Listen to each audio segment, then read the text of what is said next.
ये triple column cash book कैसे बनता है? इसमें 3 कॉलम बनते हैं, डिस्काउंट, कैश और बैंक। आइए देखते हैं। मेरा ओपनिंग कैश बैलेंस कितना है? मेरा ओपनिंग कैश बैलेंस है 1/4/2025 को टू बैलेंस ब्रॉट डाउन। तो मेरा कैश बैलेंस है 1 लाख रुपए और मेरा बैंक बैलेंस है 3 लाख रुपए।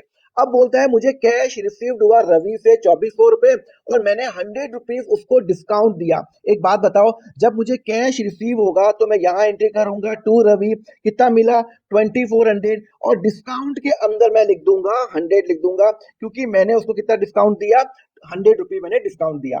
सिमिलरली मैंने गुड्स बेचा चेक के अंदर, तो 40,000 रुपीज जब मैं गुड्स बेचता हूं तो मेरी एंट्री कहाँ होगी, मेरी बैंक में होगी। तो टू सेल्स होगी, क्या एंट्री हो जाएगी, 12/4/25 को मेरी टू सेल्स होगी। उसके बाद मैंने क्या किया, मैंने सैलरी एक्सपेंस पे किया 15,000 रुपए। तो लो भाई 13/4 को बाय मैंने सैलरी एक्सपेंस पे किया, कैश में पे किया, तो 15,000 मेरा कैश माइनस हो जाएगा। उसके बाद लिखा हुआ है मैंने अमित को पे किया चेक में 3,800 और उसने मुझे 200 रुपए का डिस्काउंट दिया, तो मतलब मेरे लिए इनकम है। तो जब मैं किसी को पे करता हूं तो चेक में मैंने पे किया तो बाय अमित हो जाएगा। 15/4 को मैंने कितना पे किया, चेक में 3,800 रुपए पे किया और 200 रुपए का मेरे को डिस्काउंट मिल गया। फिर लिखा हुआ है मैंने कैश विड्रॉ किया बैंक में, तो मतलब डिस्काउंट का एंट्री डिस्काउंट में होगी।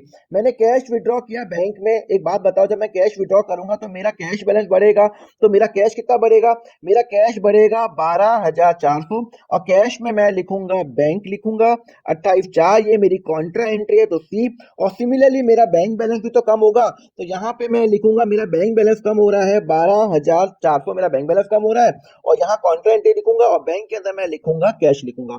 अब मैं क्या करूंगा, सिंपल मैं क्या करूंगा, यहाँ पे मैं क्या करूंगा, उनका बैलेंस निकाल दूंगा, 34 को बैलेंस निकाल दूंगा, बाय बैलेंस कैरी डाउन। तो यहाँ पे दिस इसका बैलेंस आ जाएगा 99,800 और इसका आ जाएगा 323,800, मेरा बैलेंस आ जाएगा। क्लियर है? अब डिस्काउंट का जो कॉलम है वो डिस्काउंट अलाउड के अंदर चले जाएगा और जो डिस्काउंट रिसीव्ड है वो डिस्काउंट रिसीव के अंदर चले जाएगा।